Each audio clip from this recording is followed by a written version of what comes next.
Hello good morning दोस्तों, मजा में बधा। रेखाओ चेप्टर नी अंदर मित्रों डूबकी लगावी रह्या छो बधा अने आप सौने मजा आवी रही हशे।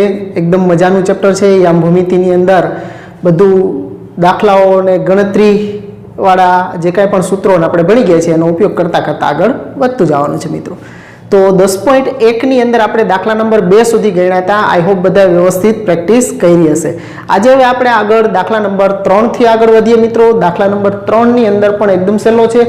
શું છે રકમ? તો કે જ્યારે પહેલું છે PQ રેખા PQ છે એ y અક્ષને સમાંતર હોય અને રેખા PQ છે એ x અક્ષને સમાંતર હોય ત્યારે બિંદુ P x1 y1 અને Q x2 y2 વચ્ચેનું અંતર શોધો। मतलब કે બે બિંદુ આપેલા હોય અને એ કોઈ અક્ષને સમાંતર હોય ત્યારે શું થશે? જો x અક્ષને સમાંતર કોઈ બે બિંદુને જોડતો રેખાખંડ અથવા તો એને સમાવતી રેખા x અક્ષને સમાંતર હશે મિત્રો તો એનો વાયયામ છે એ સરખો હશે મિત્રો, અને જો y અક્ષને સમાંતર હશે તો એનો એક્સયામ સરખો થાય મિત્રો। એટલે એક્સયામ સરખો થાય તો એની બાદબાકી છે x અક્ષને સમાંતર હોય તો એનો વાયયામ સરખો થાય એટલે એના વાયયામની બાદબાકી 0 થાય તો એના એક્સયામની બાદબાકી ઈ જ બે વચ્ચેનું અંતર મળશે આપણને। અંતર ધન હોય એટલે વર્ગ વર્ગમૂળ દૂર કરો ત્યારે માનાંક આવશે। લખીએ આપણે અહીં P x1 y1 અને Q x2 y2 છે। પેલું લઈ કે PQ y અક્ષને સમાંતર હોય તો પેલા y અક્ષને કીધું છે એટલે y અક્ષને સમાંતર હોય તો x1 બરાબર x2 થાય। જો તમે અહીંયા નાનકડી આકૃતિ દોરું છું તમને ખ્યાલ આવી જશે।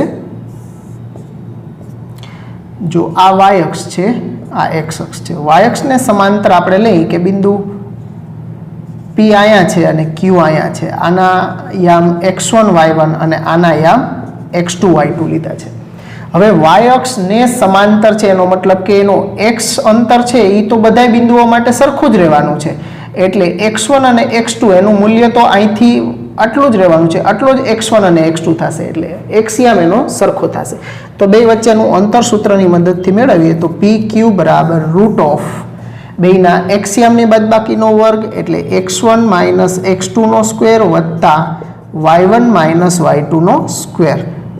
પણ અહીંયા જોઈ શકાય છે કે x1 અને x2 તો સરખા જ છે એટલે એ સરખા પદોનો સરવા બાદબાકી 0 થઈ જશે। 0 વત્તા y1 માઇનસ y2 નો સ્ક્વેર। હવે વર્ગ અને વર્ગમૂળ દૂર કરશું એટલે માનાંકમાં લખવાનું કારણ કે અંતર હંમેશા ધન હોય એટલે મોડ y1 માઇનસ y2। મતલબ કોઈ અક્ષને સમાંતર બે બિંદુ આપેલા હશે અને આપણે એ બે બિંદુ વચ્ચેનું અંતર મેળવવું હશે, y અક્ષને સમાંતર હશે તો એના વાયયામની બાદબાકીનો તફાવત એ બે વચ્ચેનું અંતર આપશે અને x અક્ષને સમાંતર હશે તો બેના એક્સયામની બાદબાકી છે એ બે બિંદુ વચ્ચેનું અંતર આપશે। એ જ રીતે હવે આપણે બીજું એમાં કીધું છે એ પ્રમાણે કે PQ x અક્ષને સમાંતર હોય તો y1 બરાબર y2 થશે, એનો વાયયામ સરખો થાય। ઓકે, આકૃતિમાં તમે જોશો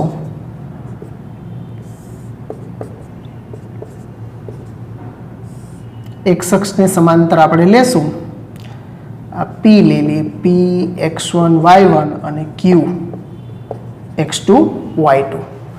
તો તમે જોઈ શકો છો કે આ રેખાખંડ પરના તમામ બિંદુનો વાયયામ સરખો થશે એટલે y1 ને y2 સરખા થશે। તેથી નીચે લખીએ થોડું PQ બરાબર root of x1 minus x2 નો square plus y1 minus y2 નો સ્ક્વેર બરાબર root of x1 minus x2 નો સ્ક્વેર। y1 ને y2 સરખા છે એટલે એની બાદબાકી 0 થઈ જશે। વર્ગ વર્ગમૂળ દૂર કરશું એટલે mode x1 minus x2 PQ। તો આ રીતે આપણને એમની વચ્ચેના અંતર અક્ષોને સમાંતર હોય ત્યારે સીધા જ મળી શકે। x અક્ષને સમાંતર હોય તો બેના એક્સયામની બાદબાકી કરવાથી બે વચ્ચેનું અંતર મળી જાય અને y અક્ષને સમાંતર હોય તો બેના વાયયામની બાદબાકીનો આપણે તફાવત માનાંક લઈએ તો એનાથી આપણને અંતર મળી જશે। નોંધી લ્યો મિત્રો।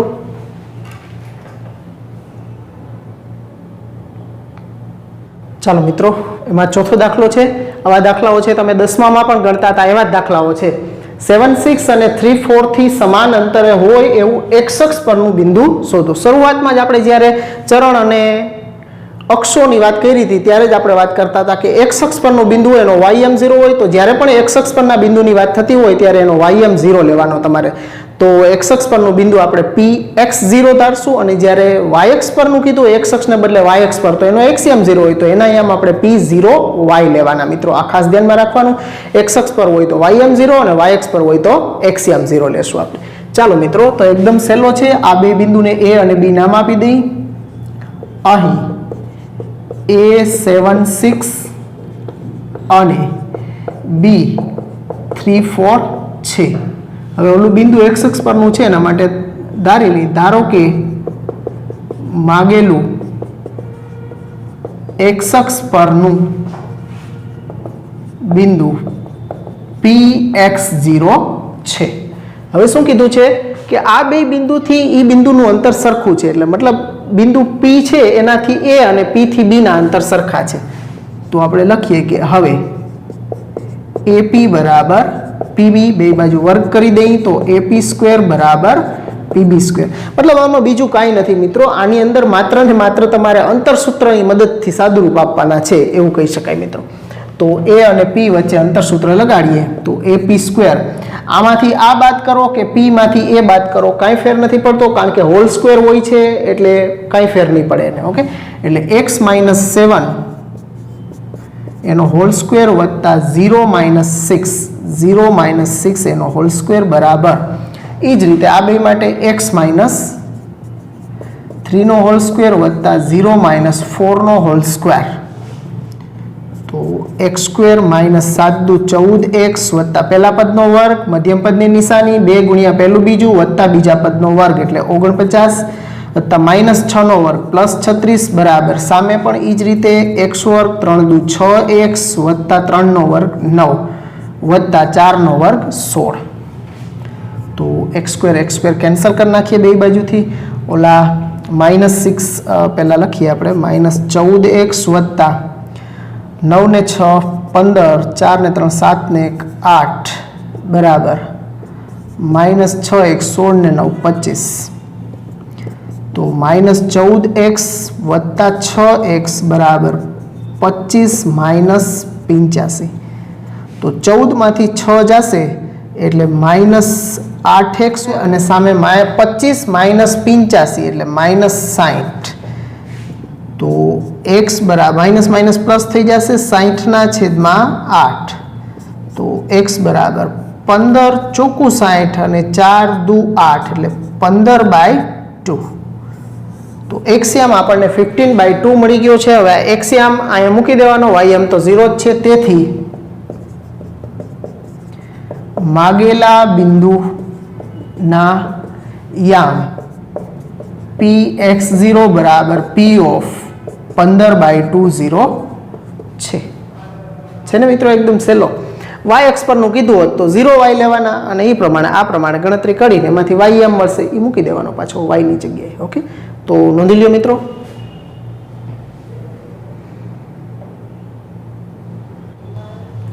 ચાલો પછીનો પાંચમો દાખલો છે. p0 - 4 અને b80 ને જોડતા રેખાખંડના મધ્ય બિંદુ અને ઉગમ બિંદુમાંથી પસાર થતી રેખાનો ઢાળ મેળવવાનો છે. રેખાનો ઢાળ મેળવવા માટે બિંદુ ઉપરથી રેખાનો ઢાળ મેળવવો હોય તો બે બિંદુના યામ જોઈએ. હવે ઉગમ બિંદુના યામ તો આપણે જાણીએ છીએ કે 0 0 હોય. હવે આપેલા બે બિંદુ છે એનું મધ્ય બિંદુના યામ મેળવવા પડશે. મધ્ય બિંદુના યામ માટે પણ આપણે જ્યારે રેખાખંડનું વિભાજન કર્યું હતું ત્યારે મધ્ય બિંદુ 1:1 ગુણોત્તરમાં વિભાજન કરતું બિંદુ હોય ત્યારે મધ્ય બિંદુ બને, ત્યારે બેના x યામનો સરવાળો ભાગ્યા 2 અને બેના y યામનો સરવાળો ભાગ્યા 2 કરવાથી આપણને એના મધ્ય બિંદુના યામ મળે છે. તો મેળવીએ. ચાલો, તો આ પ્રમાણે તમે જોશો તો 0 - 4 અને 80 એટલે તમને આકૃતિમાં જો કદાચ બતાવું તો આવી આકૃતિ થાય એની મિત્રો. આકૃતિઓ માત્ર સમજવા માટે છે. 0 - 4 એટલે બિંદુ y અક્ષ ઉપર આવશે અને ઋણ y અક્ષ ઉપર નીચે આવશે. અહીંયા રાખીએ ચાલો આપણે આ બિંદુ p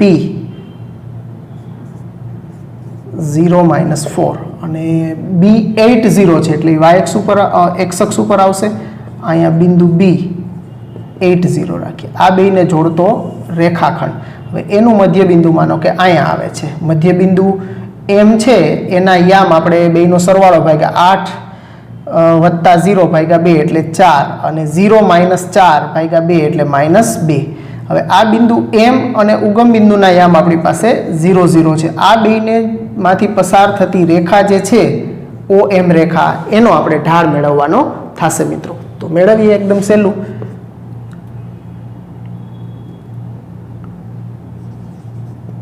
બિંદુ P0 -4 અને B80 ને જોડતા રેખાખંડ PB નું મધ્ય બિંદુ M હોય તો M ના યામ બરાબર x1 + x2/2 અને y1 + y2/2 પ્રમાણે બિંદુ P છે એને x1 y1 અને આને x2 y2 એટલે બેયના x યામનો સરવાળો ભાગ્યા 2 0 + 8/2 અને બેયના y યામનો સરવાળો ભાગ્યા 2 -4 + 0/2. તો આ થશે 8/2 એટલે 4 અને -4/2 એટલે -2. તો આ આપણને M ના યામ મળી ગયા છે તથા ઉગમ બિંદુ O00 છે. તો એના ઉપરથી આપણે રેખા OM નો, તેથી રેખા OM નો ઢાળ M બરાબર y2 - y1 ના છેદમાં x2 - x1 પ્રમાણે આને x1 y1 કયો ને આને x2 y2 કયો. આ x1 y1 કયો ને આને x2 y2 કયો. તો y2 - y1 એટલે -2 -0 ના છેદમાં x2 અને છેદમાં x2 - x1 એટલે 4 - 0. તો -1/2. ઓકે. તો તમે જોઈ શકો છો કે કોઈ પણ બિંદુનો ઉગમ બિંદુમાંથી પસાર થતી રેખાનો ઢાળ તમારે જ્યારે મેળવવાનો હોય ત્યારે તમે અહીં જોઈ શકો છો કે ઉગમ બિંદુના યામ આપણે x1 y1 કહી દો અથવા તો x2 y2 કહ્યું તો કોઈ ફેર નથી પડતો એને. ઓકે. પણ x1 y1 તમે આના યામ કહેશો એટલે પાછળ તો 0 જ આવશે. એનો મતલબ આના જ બે યામનો ગુણોત્તર છે એ રેખાનો ઢાળ થઈ જાય. એનો મતલબ કે બિંદુ M છે આના યામ તો 0 0 છે. તો આ બિંદુમાંથી પસાર થતી રેખાનો ઢાળ એટલે એનો y યામ ભાગ્યા એનો x યામ કરવાથી જ તમને સરળતાથી મળી જશે. ઓકે. -2/4 એટલે -1/2 સીધો જ ઢાળ તમને મળી જાય. ઉગમ બિંદુ સાથે કોઈ પણનો ઢાળ લ્યો ત્યારે જે બિંદુ ઉગમ બિંદુ સિવાયનું હોય એ બિંદુનો y યામ ભાગ્યા x યામ કરો એટલે એનો ઢાળ તમને સીધો જ મળી જાય મિત્રો. તો નોંધી લ્યો આ દાખલો પણ.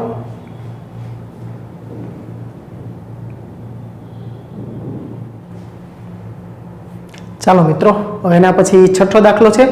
પાયથાગોરસના પ્રમેયનો ઉપયોગ કર્યા વગર બતાવો કે આ ત્રણેય બિંદુ કાટકોણ ત્રિકોણના શિરોબિંદુઓ છે. તો આને A, B અને C તમે નામ આપી શકો. નામ આપ્યા પછી આપણે જો પાયથાગોરસથી બતાવવાનું હોય તો AB² BC² અને AC² મેળવીએ અને જોઈએ એમાં કે કઈ બે બાજુનો વર્ગોનો સરવાળો ત્રીજી બાજુના વર્ગ જેટલો થાય છે. તો એ કાટકોણ ત્રિકોણની મદદથી આપણે અંતરસૂત્રની મદદથી બતાવી શકીએ.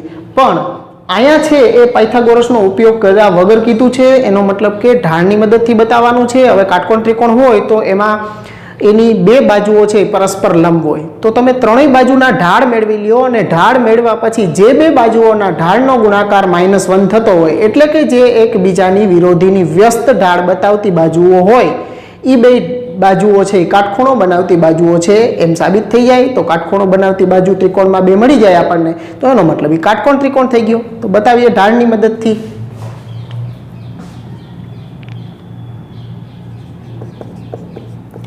ધારો કે આ ત્રણેયને આપણે ABC નામ આપી દઈએ.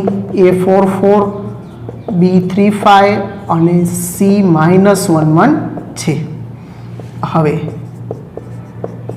AB નો ઢાળ M1 બરાબર y2 - y1 ઓકે 5 - 4 છેદમાં x યામની બાદબાકી 3 - 4 બરાબર 1/-1 એટલે આ -1 થશે. પછી BC નો ઢાળ મેળવીએ એને M2 કહી દઈએ. BC એટલે y2 - y1 -1 -5 ના છેદમાં -1 -3 એટલે આ થશે -6/-4 બરાબર 3/2. 2 3 દુ 6 2 દુ 4 માઇનસ માઇનસ પ્લસ એટલે 3/2 અને એસી નો ઢાળ મેળવીએ એસી નો ઢાળ એને m3 કહી દઈએ તો એસી એટલે y2 માઇનસ y1 -1 -4 છેદમાં -1 -4 -1 -4 તો -5 ના છેદમાં -5 બધું કેન્સલ એટલે 1 થશે એનો ઢાળ તો તમે જોશો કે AB BC અને AC ત્રણેયના ઢાળ મેળવી લીધા છે હવે ત્રણેયના ઢાળમાંથી કયા બે ઢાળ એકબીજાના વિરોધીના વ્યસ્ત છે તો કે -1 અને 1 આ બે એકબીજાના વિરોધીના વ્યસ્ત થાય જેનો બેનો ગુણાકાર -1 થાય તો આપણે કહી શકીએ કે તેથી સ્પષ્ટ છે કે AB નો ઢાળ ગુણ્યા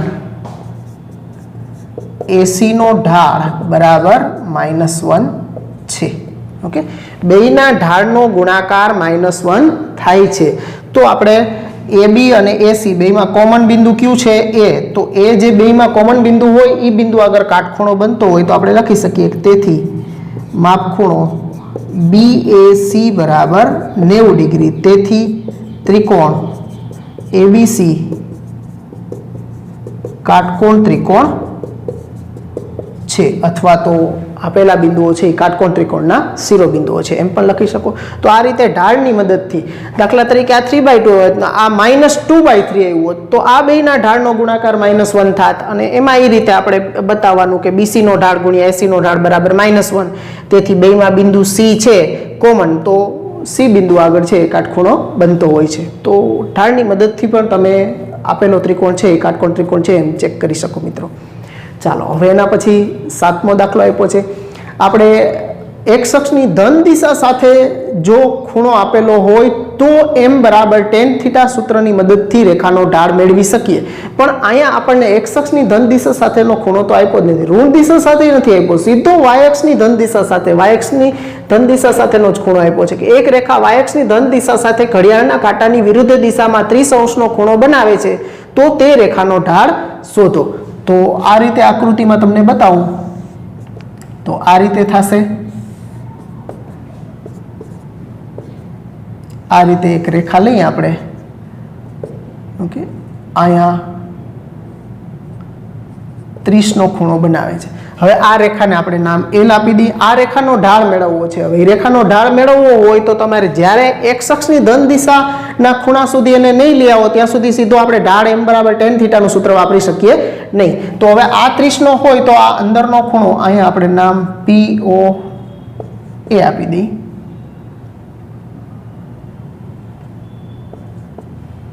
તો આ 30 નો હોય તો આ પણ 30 નો થાય કારણ કે સામસામેના ખૂણાઓ છે અભિકોણ હોય ને અભિકોણ એકરૂપ હોય તો આ 30 તો આ પણ 30 અહીંયા તો કાટખૂણો જ બને છે આ કાટખૂણો બને તો આ છે એ કેટલાનો બને તો કે આ 60 નો બને આ 30 હોય તો આ 60 કારણ કે ત્રણેય ખૂણાનો સરવાળો છે 180 થાય એક ખૂણો જાણતા હોય કાટકોણ ત્રિકોણમાં કાટખૂણા સિવાયનો એક ખૂણો જાણતા હોય તો બીજો ખૂણો એનો કોટિકોણ જ હોય એટલે 90 માંથી 30 બાદ કરો તો આ 60 નો થાય હવે આ 60 નો હોય તો એના ઉપરથી આ ખૂણો છે એ એનો પૂરક કોણ 180 - 60 એટલે આ ખૂણો થશે એના ઉપરથી આ આપણે મેળવવો પડશે જે 180 માંથી 60 જશે એટલે 120 નો ખૂણો આપણને મળી જશે પછી ઢાળનો ઉપયોગ કરશું આપણે ચાલો રેખા LA x y અક્ષની ધન દિશા સાથે ઘડિયાળના કાંટાની વિરુદ્ધ દિશામાં 30 અંશનો ખૂણો બનાવે છે તેથી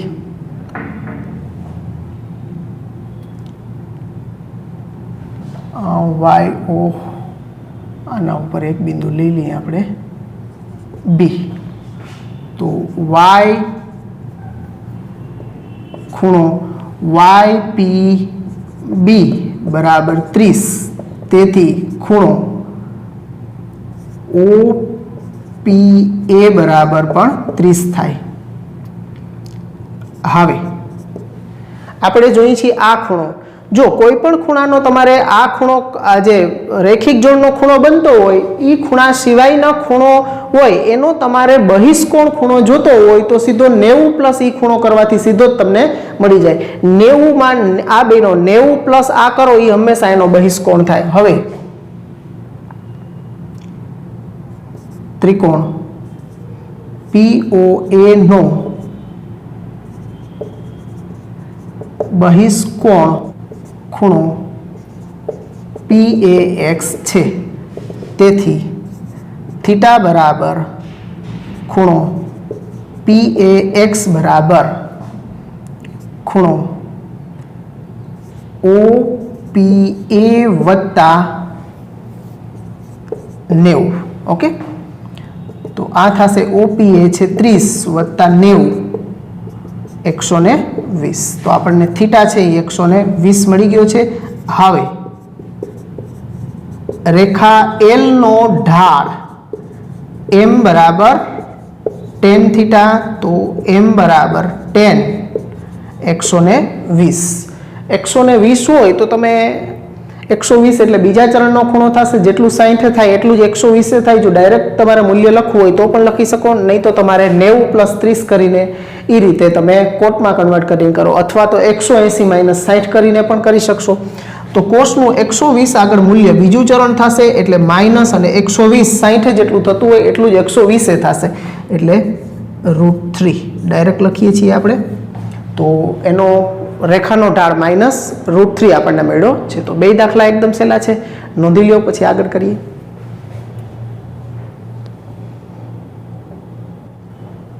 ચાલો મિત્રો, 10.1 નો 8મો દાખલો છે. જો બિંદુઓ x -1 2 1 4 5 સમરેખ બિંદુ હોય તો એમાં આવતા અજ્ઞાત x ની કિંમત મેળવવાની છે. સમરેખ બિંદુઓ તમને આપી દેવામાં આવે ત્યારે બહુ સિમ્પલ છે મિત્રો. આ ત્રણેયને નામ A B C આપી દેવાના. સમરેખ હોય તો AB નો ઢાળ બરાબર BC નો ઢાળ, બેયના ઢાળને કમ્પેર કરી અને એમાં સાદુરૂપ આપી અને એમાંથી તમને x ની કિંમત 1 મળી જશે મિત્રો. તો આ દાખલો છે એ એકદમ સહેલો છે, હોમવર્કમાં આપી દઉં છું, તમારે જાતે ગણવાનો છે મિત્રો.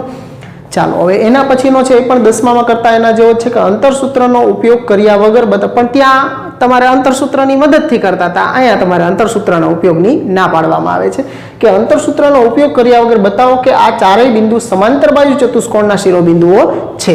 તો સમાંતર બાજુ ચતુષ્કોણ કોને કહીએ આપણે મિત્રો? તો સામસામેની બાજુઓ જેની પરસ્પર સમાંતર હોય એને આપણે સમાંતર બાજુ ચતુષ્કોણ કહીએ છીએ. અને સામસામેની બાજુ જો સમાંતર હોય તો સામસામેની બાજુના ઢાળ છે એ પણ સમાન આવવા જોઈએ મિત્રો. એનો મતલબ ઢાળની મદદથી આપણે અહીંયા સમાંતર બાજુ ચતુષ્કોણ બતાવવાનો થશે મિત્રો. તો લઈએ આપણે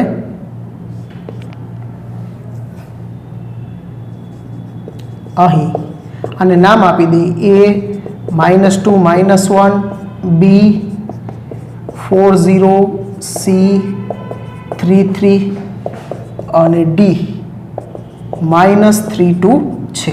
હવે ચારેય બાજુના ઢાળ AB BC CD અને D અથવા તો AD ના ઢાળ મેળવી લઈએ આપણે.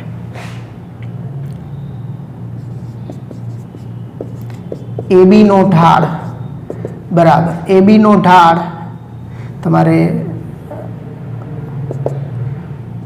y2 - y1 ના છેદમાં x2 - x1. ઓકે, દરેક વખતે સૂત્ર લખવાની જરૂર નથી. AB નો ઢાળ એના y યામની બાદબાકી 0 - +1 થશે, 4 - +2, તો આ થશે 1/6. પછી BC નો ઢાળ મેળવીએ.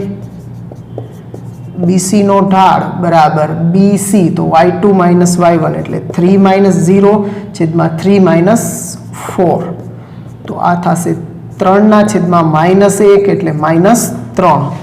હવે CD નો ઢાળ મેળવીએ. તો CD ના ઢાળ માટે y2 - y1 એટલે 2 - 3 છેદમાં -3 -3 એટલે આ થશે -1/-6 એટલે +1/6. અને AD નો ઢાળ AD એટલે 2 - +1 છેદમાં -3 + 2 એટલે -3 + 2, તો આ 3/-1 એટલે -3. તો આ ચારેય બાજુના આપણે ઢાળ મેળવી લીધા છે. તમે જોઈ શકશો કે AB અને CD સામસામેની બાજુઓ AB અને CD થશે, એ જ રીતે BC અને AD થશે. તો એના ઢાળ છે એ આપણને સરખા જોવા મળ્યા છે. તો એના માટે આપણે આ રીતે લખવાનું કે તેથી AB નો ઢાળ બરાબર CD નો ઢાળ અને BC નો ઢાળ બરાબર AD નો ઢાળ. ઓકે, સામસામેની બાજુઓ છે એ ઢાળ સરખા ધરાવે છે. તો આપણે કહી શકીએ કે તો AB સમાંતર CD અને BC સમાંતર AD થઈ જશે, અને રેખાખંડ વડે દર્શાવશો તો પણ ચાલશે. તેથી ચતુષ્કોણ ABCD એ સમાંતર બાજુ ચતુષ્કોણ છે. ટૂંકમાં એને આપણે સબાચકો છે એમ લખશું. ઓકે, તો આ રીતે ઢાળની મદદથી તમે સમાંતર બાજુ ચતુષ્કોણ છે એમ પણ બતાવી શકશો. નોંધી લ્યો મિત્રો.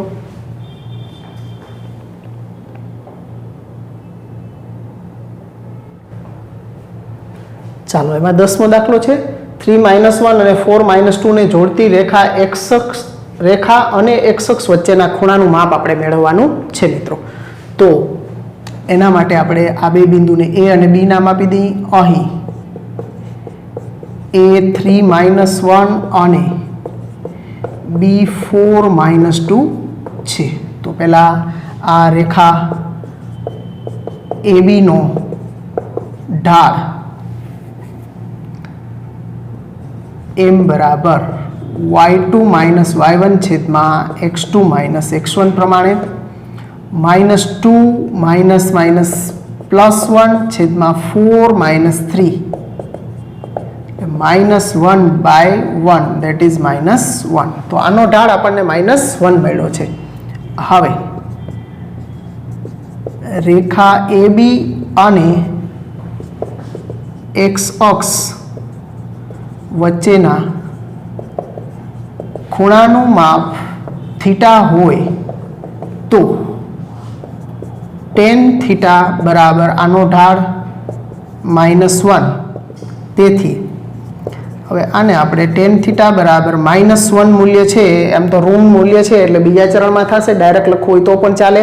135 નો ખૂણો બનાવશે, નહીં તો તમે આમ લખી શકો માઇનસ એમનેમ રાખો અને 1 મૂલ્ય tan 45 થશે. અને માઇનસ છે તો આને 100 બીજા ચરણમાં ઋણ હોય એટલે 180 - 45 કરીને લખી શકો બરાબર tan 135 ડિગ્રી થશે. બે બાજુ tan થીટા છે, આપણે થીટા મેળવવો છે. બે બાજુ tan દૂર કરી દો એટલે આ મળશે આપણને 135.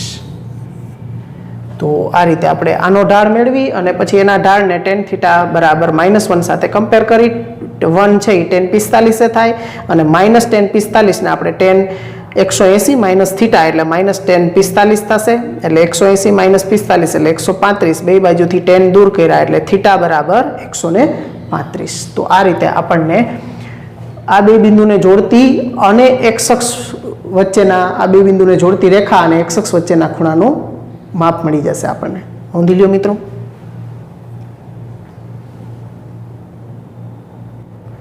ચાલો, હવે એમાં 11મો દાખલો.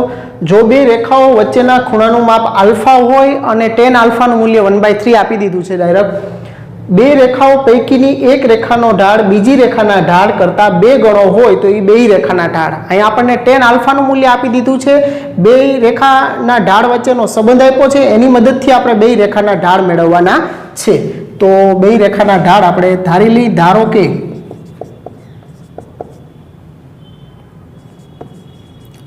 રેખા L1 અને L2 ના ઢાળ અનુક્રમે M1 અને M2 છે તથા M2 બરાબર 2M1. ઓકે, M2 નો ઢાળ છે એ M1 કરતાં બમણો છે એવું આપણે ધારી લીધું છે. ચાલો, અને tan આલ્ફા બરાબર 1/3 છે. હવે બે રેખાઓ વચ્ચેના ખૂણાનું સૂત્ર tan આલ્ફા બરાબર mod M1 - M2 upon 1 + M1 * m2 તો tan આલ્ફાની કિંમત જ આપણી પાસે છે એટલે 1/3 બરાબર મોડ m1 એમનેમ રાખશું m2 ની જગ્યાએ આપણે 2m1 મૂકી દેશું છેદમાં 1 પ્લસ m1 એમનેમ અને અહીંયા 2m1 તો આ 1/3 બરાબર m1 માઇનસ 2m1 એટલે માઇનસ m1 છેદમાં 1 પ્લસ 2m1 નો સ્ક્વેર થશે હવે 2m1 નો સ્ક્વેર અહીંયા ગુણી દઈએ આપણે તો 1 પ્લસ 2m1 નો સ્ક્વેર બરાબર 3 સામે ગુણાઈ જશે એટલે મોડ 3m1 ઓકે માઇનસ છે એ પ્લસ કરી નાખવાના છે હજી m1 અજ્ઞાત છે એ ખબર નથી આપણને એટલે એનો માનાંક નહીં દૂર થાય ઓકે માઇનસ ભલે પ્લસ થઈ ગયા હોય પણ m1 હજુ અજ્ઞાત છે એટલે એના માઇનસ એ પ્લસ છે કે માઇનસ છે આપણને ખબર નથી એટલે એનો માનાંક ક્યાંથી દૂર કરવાનો નથી માઇનસના ભલે પ્લસ થઈ ગયા હોય ઓકે માઇનસ તો પ્લસ કરી શકાય માનાંકની અંદર ચાલો હવે માનાંક દૂર કરશું એટલે એક વખત પ્લસ અને એક વખત માઇનસ લેશું એટલે 1 પ્લસ 2m1 સ્ક્વેર બરાબર સામે છે એક વખત 3m1 અથવા 1 પ્લસ 2m1 નો સ્ક્વેર બરાબર માઇનસ 3m1 એક વખત પ્લસ અને એક વખત માઇનસ લેવાના છે ઓકે માનાંક દૂર કરશું એટલે એકવાર પ્લસ ને એકવાર માઇનસ લેશું ચાલો હવે આ દ્વિઘાત સમીકરણ આપણી સામે આવશે એટલે 2m1 સ્ક્વેર આ માઇનસ 3m1 પ્લસ 1 બરાબર 0 અથવા 2m1 સ્ક્વેર આ બાજુ આવશે એટલે પ્લસ 3m1 પ્લસ 1 બરાબર 0 તો અહીંયા અવયવ પાડશું 2 એકુ 2 ના ભાગ પાડીને સરવાળાથી અહીંયા માઇનસ 3 તો 2 એકુ 2 જ ભાગ પડશે એટલે 2m1 square minus 2m1 minus m1 plus 1 બરાબર 0 પહેલા 2 છેલ્લા 2 પહેલા 2 માંથી સામાન્ય નીકળશે 2m1 છેલ્લા 2 માંથી માઇનસ 1 અને છેલ્લા 2 માં માઇનસ 1 કોમન કાઢ્યા પછી વધશે m1 માઇનસ 1 તો આ 2m1 માઇનસ 1 બરાબર 0 અથવા m1 માઇનસ 1 બરાબર 0 તો m1 બરાબર 1/2 અથવા m1 બરાબર 1 એટલે આ એક બે ઢાળ આપણને m1 ના મૂલ્ય 2 આયા મળ્યા છે હજુ બીજા 2 મળશે આપણને ચાલો અહીંયા પણ એ જ રીતે 2m1 square plus 2m1 plus m1 plus 1 2 એકુ 2 અહીંયા પ્લસ છે તો 2 પ્લસ રહેશે વચ્ચે આ 2 પહેલા 2 છેલ્લા 2 પહેલા 2 માંથી 2m1 છેલ્લા 2 માંથી કાંઈ નથી તો પ્લસ 1 છેલ્લા 2 માં વધશે m1 પ્લસ 1 એટલે 2m1 પ્લસ 1 બરાબર 0 અથવા m1 પ્લસ 1 બરાબર 0 ઓકે તો m1 બરાબર આ પ્લસ 1 ઓલી બચ જશે એટલે માઇનસ 1 ના છેદમાં 2 એટલે માઇનસ 1/2 અથવા m1 બરાબર માઇનસ 1 એટલે m1 ની જુદી જુદી આપણને 4 કિંમતો મળી છે હવે m2 છે એ તો શું છે m1 કરતા બમણો છે એટલે 2 વડે ગુણવાના જ થશે તેથી માગેલી રેખાના ઢાળ m1 બરાબર 1/2 તો 1/2 અને m2 બરાબર 2m1 બરાબર 2 ઇન્ટુ 1/2 બરાબર 1 પછી અથવા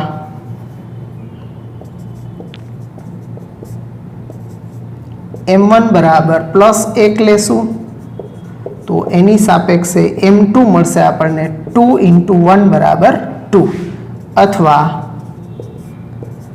m1 બરાબર માઇનસ 1/2 અને m2 બરાબર 2 ઇન્ટુ માઇનસ 1/2 બરાબર માઇનસ 1 અથવા મતલબ 4 વિકલ્પમાં આપણને 4 ઢાળ મળશે માઇનસ 1 અને m2 બરાબર 2 ઇન્ટુ માઇનસ 1 બરાબર માઇનસ 2 m1 1/2 ત્યારે આ 1 ત્યારે 2 માઇનસ 1/2 ત્યારે માઇનસ 1 અને માઇનસ 1 ત્યારે માઇનસ 2 ના બમણા જેટલા મળ્યા છે તો થોડુંક કેલ્ક્યુલેશન છે પણ કંઈ અઘરું છે નહીં એકદમ સહેલું કામ છે તો અહીંયા સુધી રાખીએ મિત્રો ફરી પાછા આવતા પીરિયડમાં મળશું ગુડ બાય આવજો પ્રેક્ટિસ કરવાની છે બધા દાખલાની પોતાના હાથથી ગણીને ઓકે અને થિયરી વાંચવાની આવજો મિત્રો